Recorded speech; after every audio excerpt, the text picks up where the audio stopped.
একমাত্র বিএনপি ফ্যাসিবাদের সাথে আপোষ করে নাই। আমাদের অসংখ্য নেতা গুম হয়েছে, খুন হয়েছে। আমাদের ভারপ্রাপ্ত চেয়ারম্যান দেশনায়ক তারেক রহমান সর্বশেষ নেত্রী জেলে যাওয়ার পর তিনি দলের হাল ধরেছেন এবং দলকে ঐক্যবদ্ধ করে এই ফ্যাসিবাদ বিরোধী আন্দোলনের মূল ভূমিকা পালন করেছেন দেশনায়ক তারেক রহমান, যার নেতৃত্বে হাসিনার পতন হয়েছে, আজকে ফ্যাসিবাদ মুক্ত হয়েছে। এই টাঙ্গাইলের একজন মন্ত্রী ছিল অবৈধ সরকারের, আব্দুর রাজ্জাক সাহেব, প্রকাশ্যে বলেছে বিএনপি যদি আমাদের সাথে আপোষ করত তাহলে বিএনপি নেতারা নির্যাতন ভোগ করত না বলেছেন। এবং নির্বাচনের আগে আমাদের নেতাদেরকে গ্রেপ্তার করা হয়েছে, জেলে নির্যাতন করা হয়েছে, খুন করা হয়েছে, গুম করা হয়েছে। বিএনপি একটি গণতান্ত্রিক দল, বিএনপি গণতন্ত্রের জন্য লড়াই করেছে, মানুষের অধিকারের জন্য লড়াই করেছে। যেই জন্য আমাদের ভারপ্রাপ্ত চেয়ারম্যান দেশনায়ক তারেক রহমান বলেন বিএনপি ক্ষমতার জন্য রাজনীতি করে না, মানুষের অধিকার মানুষকে ফেরত দিতে চায় বিএনপি। এই দেশের মালিক হচ্ছে এই দেশের জনগণ, সবাই মিলে মালিক। এই যে আদালত পাড়া, আপনারা যারা আছেন সবাই মিলে এই আদালত পাড়ার মালিক নাকি? সবার অধিকার সমান। এই যে মসজিদ কমিটির কথা বলা হয়েছে, সমাজের কথা বলা হয়েছে, এগুলি সবাই মিলে আপনারা মসজিদ কমিটি করেন, তাই না? এইখানে অন্য কেউ হস্তক্ষেপ করুক এটি কিন্তু যারা ওই কমিটিতে আছেন তারা চান না, চান কারণ ওই কমিটির যারা আছেন তারাই মসজিদ পরিচালনা করবেন, কাউকে দায়িত্ব দেবেন, এটাই স্বাভাবিক। এই স্বাভাবিক নিয়মে বিগত 17 বছর এই দেশটি চলে নাই। খুনি শেখ হাসিনা এই দেশকে চালায় নাই, সন্ত্রাসী কর্মকাণ্ডকে লালন করেছে, সন্ত্রাসীদেরকে প্রশ্রয় দিয়েছে, জনগণের বিপক্ষে অবস্থান নিয়েছে।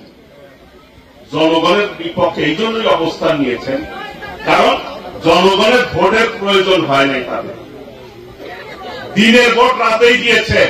সেই জন্য আওয়ামী লীগ সরকারকে, অবৈধ সরকারকে বলা হতো নিশি রাতে ভোট ডাকাত সরকার। আমাদের নেতা বিএনপির ভারপ্রাপ্ত চেয়ারম্যান জাতির সামনে 31 দফা দিয়েছে যে আগামীর বাংলাদেশে দেশে বিএনপি যদি আপনাদের ভোটে নির্বাচিত হয় বিএনপি কিভাবে রাষ্ট্র পরিচালনা করবে। এই যে মারা রয়েছে, মা বোনেরা রয়েছে, বিএনপির একটি দফা আছে, সেই দফায় বলা হয়েছে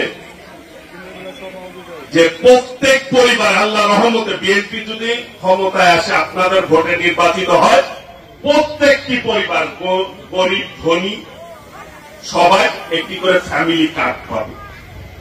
আর সেই ফ্যামিলি কার্ডটা কার নামে থাকবে? মাদের নামে থাকবে, যাতে মাদের সংসার চালাতে সুবিধা হয় এবং মারা যাতে সংসারের মধ্যে সম্মানিত হয়। সেই জন্য নারীর সম্মানের জন্যই ফ্যামিলি কার্ড দিবে প্রত্যেক ঘরে ঘরে। প্রিয় ভাইরা, নারী উন্নয়নে সবচেয়ে বেশি কে ভূমিকা পালন করেছে? দেশনেত্রী বেগম খালেদা জিয়া। আজকে যে মেয়েরা এত বেশি স্কুলে যাচ্ছে এর অবদান হচ্ছে দেশনেত্রী বেগম খালেদা জিয়া। তিনি অবৈতনিক শিক্ষা ব্যবস্থা চালু করেছিলেন, সেই জন্য আজকে মেয়েরা বিনা বেতনে পড়ালেখা করতে পারে। আগে কিন্তু মেয়েরা এইভাবে যেত না।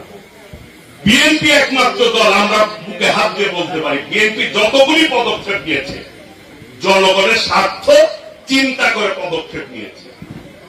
আরেকটি বিষয়, এই যে বেকার যুবকরা রয়েছে আওয়ামী লীগ সন্ত্রাসী বানিয়েছে, আমাদের নেতা ঘোষণা দিয়েছেন আগামী দিনে বিএনপি যদি ক্ষমতায় আসে আল্লাহ রহমতে 1 কোটি মানুষের কর্মসংস্থানের ব্যবস্থা করবে।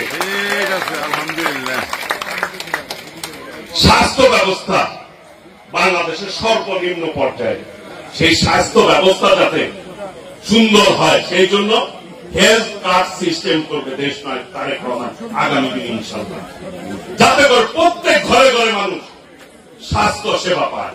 ওই কার্ড দেখিয়ে তার স্বাস্থ্য অবনতি হলে, অসুখ হলে সেটি তার সেবা যাতে পায় সেই ব্যবস্থা করবে ইনশাআল্লাহ।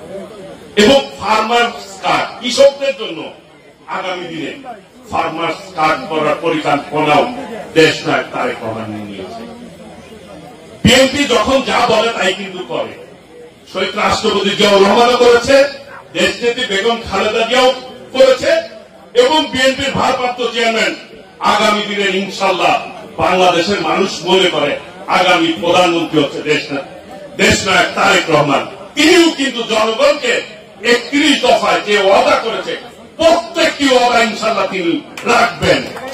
71 সালে যাদের ভূমিকা বিতর্কিত ছিল তারাও আজকে নির্বাচন নিয়ে ষড়যন্ত্র করছে। তারা তো বাংলাদেশই চায় নাই। প্রিয় ভাইরা, তারাও আজকে বড় বড় কথা বলছে। বাংলাদেশকে বুকে ধারণ করে পথ চলতে হবে। এই দেশটি আমাদের সকলে মিলে গড়ে তুলব।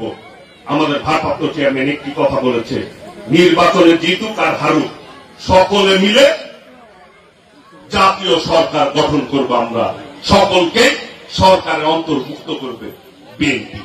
বিএনপি একমাত্র উদার গণতান্ত্রিক দল। এ পর্যন্ত পৃথিবীর কোন রাষ্ট্রে কেউ বলছে 2 বারের বেশি প্রধানমন্ত্রী থাকতে চাই না? বলেন, এই উপমহাদেশে কেউ বলছে? একমাত্র আমাদের ভারপ্রাপ্ত চেয়ারম্যান দেশ নায়ক তারেক রহমান বলেছে 2 বারের বেশি কেউ প্রধানমন্ত্রী থাকবে না, যাতে ক্ষমতার লোভ কারণ না ঢুকে যায় মানুষের উপরে। এই ক্ষমতা থাকার জন্য অত্যাচার নির্যাতন যাতে কেউ না হয়, আর যাতে বাংলাদেশে ওই ফ্যাসিবাদ স্বৈরাচারের আবির্ভাব না ঘটে। প্রিয় ভাইরা, দেশকে আমাদের সকলের, আমরাই এই দেশের নাগরিক। এই দেশ ভালো থাকলে আমরা ভালো থাকবো, আপনাদের প্রজন্ম ভালো থাকবে।